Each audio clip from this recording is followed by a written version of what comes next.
Sahabat Pos, senang sekali kita dapat berjumpa lagi dalam Podcast Cerdas Berbicara. Dan bersama saya Melan Musa, kali ini kita akan membahas kembali success story dari salah satu insan pos. Beliau adalah Executive Manager atau EM yang sudah hadir jauh-jauh dari Kudus. Langsung saja kita sapa. Selamat sore.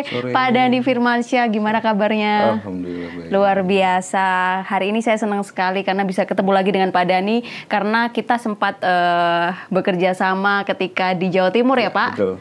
Oke Pak, kalau boleh diceritain nih, sebenarnya Pak Dhani itu asli mana sih? Saya Asgar. Asgar itu mana Pak? Asli Garut. Oh, asli Garut. Baik, bisa aja ya Pak Dhani ini. Oke, asli Garut. Sekarang dinas di Kota Kretek. Di Kota Kretek. Mana itu Pak? Kudus. Oh, Kudus. Oke, baik. Dari Kota Garut, cuacanya yang seger-seger, yang sejuk, terus tiba-tiba pindah ke Kota Kudus. Gimana Pak Kudus, Pak? Iya, Kudus kena Pantura ya. Panas pastinya. Cuman ya enak lah ya, kotanya gak terlalu besar. Ya. Terus di sana juga banyak industri, dinikmatin aja.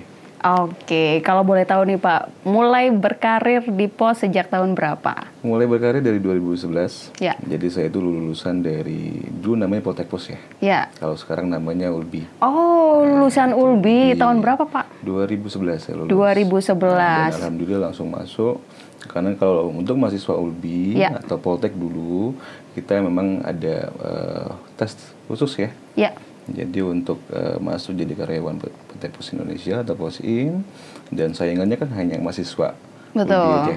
Nah, walaupun dulu saya nggak pintar-pintar amat sebenarnya gitu kan ya, tapi alhamdulillah bisa masuk di 2011 jadi karyawan Pos Indonesia. Nggak pintar-pintar amat, merendah ini ya.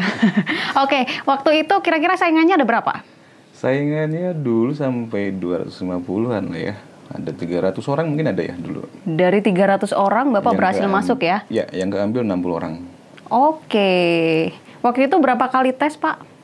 Tes itu dulu sampai ya 4 tahap lah mungkin ya. Ya.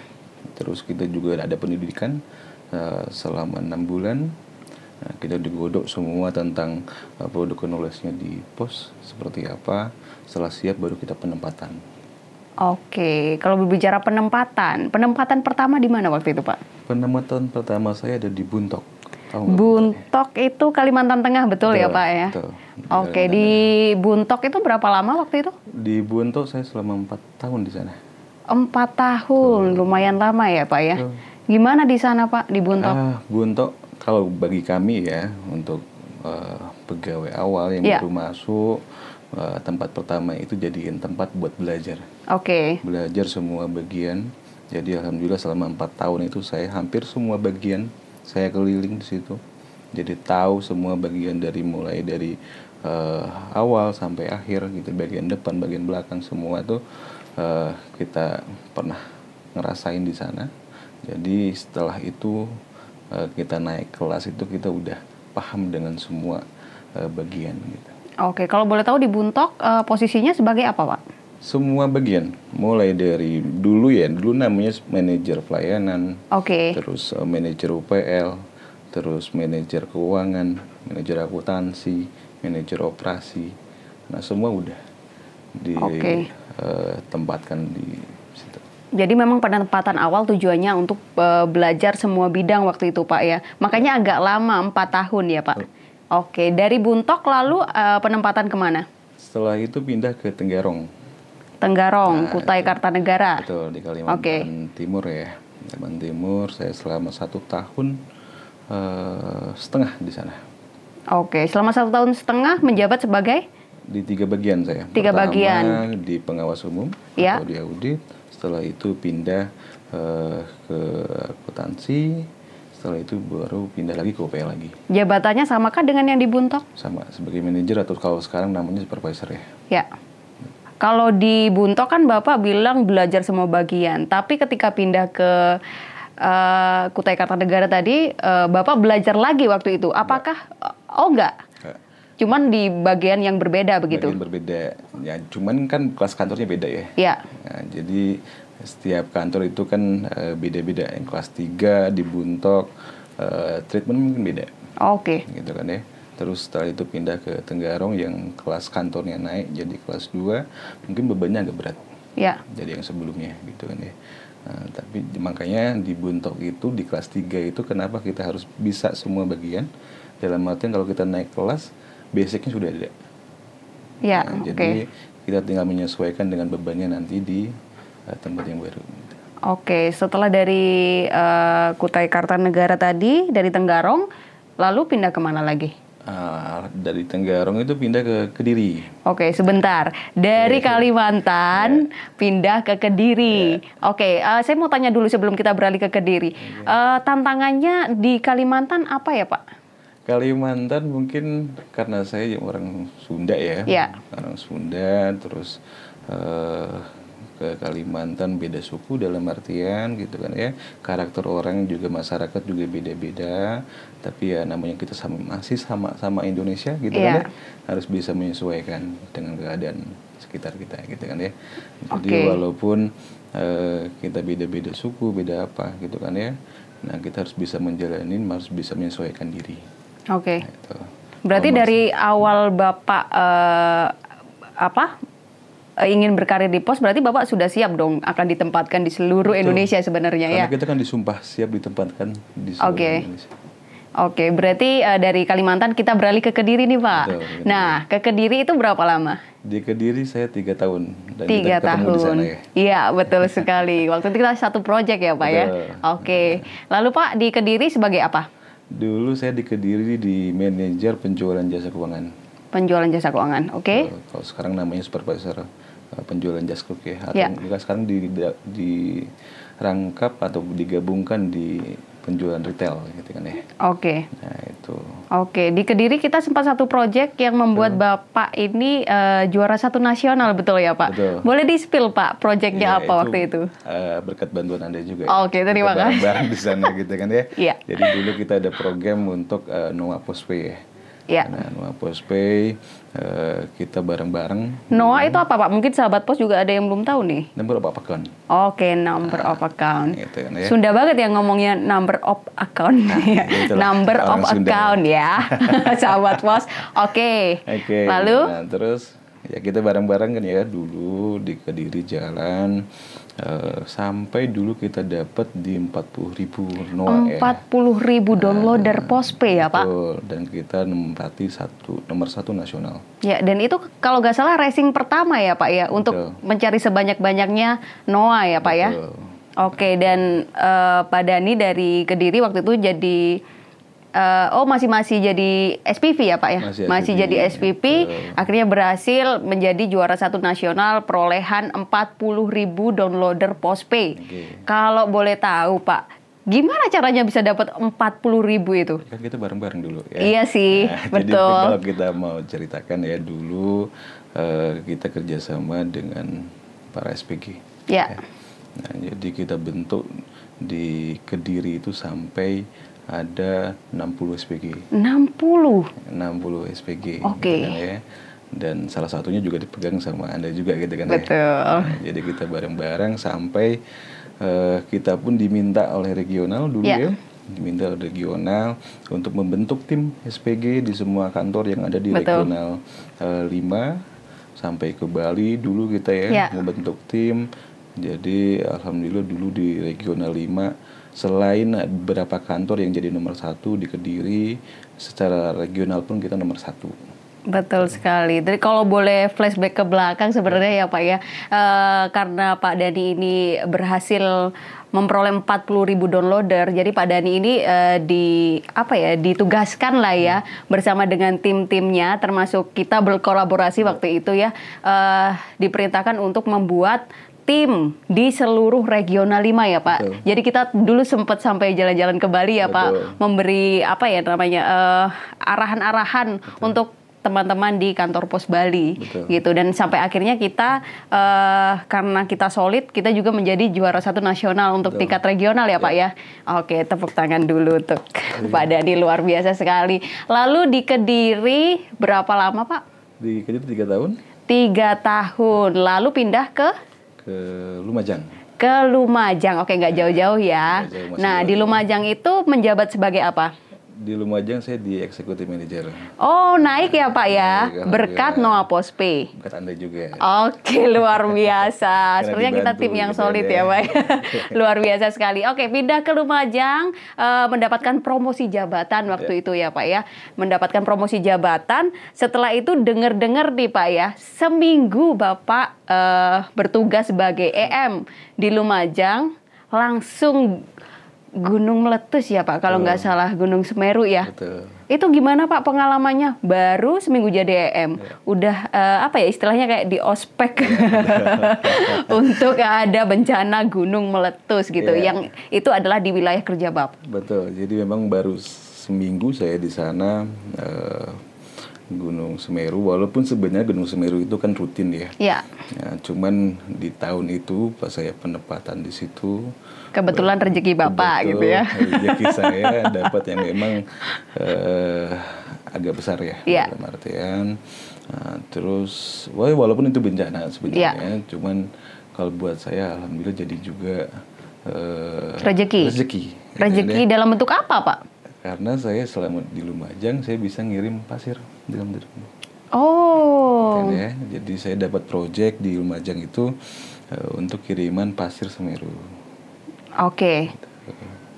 Dan itu berhasil mengirimkan berapa ton mungkin Pak? Pernah ingat nggak waktu saya itu? Dulu sampai ratusan truk. Wow, ratusan truk ya Pak ya? Ratusan truk, dan untuk pencapaian kinerjanya, growth-nya juga sampai ribuan persen ya naiknya. Wow. Karena memang dari sebelumnya, dalam artian Lumajang memang kan kotanya bukan kota korporat ya, dalam artian ya kota kecil yang dalam artian untuk segmen korporatnya itu kecil. Nah setelah kita coba untuk ngirim pasir, makanya secara pencapaian kinerjanya, growth-nya bisa tumbuh. Berarti bisa dibilang ada berkah di balik bencana. Betul. Sebenarnya Pak ya. Oke, waktu itu kenapa Pak kepikiran mengirim pasir? Itu sebenarnya ide dari mana? Ya sebenarnya gini, kalau saya kan kebiasaan ngopi ya, dalam artian ngopi, terus ngobrol dengan teman-teman dalam artian gitu ya, teman nongkrong dan teman nongkrong itu kebetulan ya para orang-orang dinas gitu kan ya. Nah, dan kebetulan pas itu ngobrol dengan direkturnya Perumda. Oke. Nah, kebetulan beliau baru diangkat, curhat lah sebenarnya gitu kan ya, sambil ngopi terus curhat. Beliau ditugasin untuk memajukan Perumda. Nah, salah satu tugasnya atau produknya mereka itu ya pasir itu.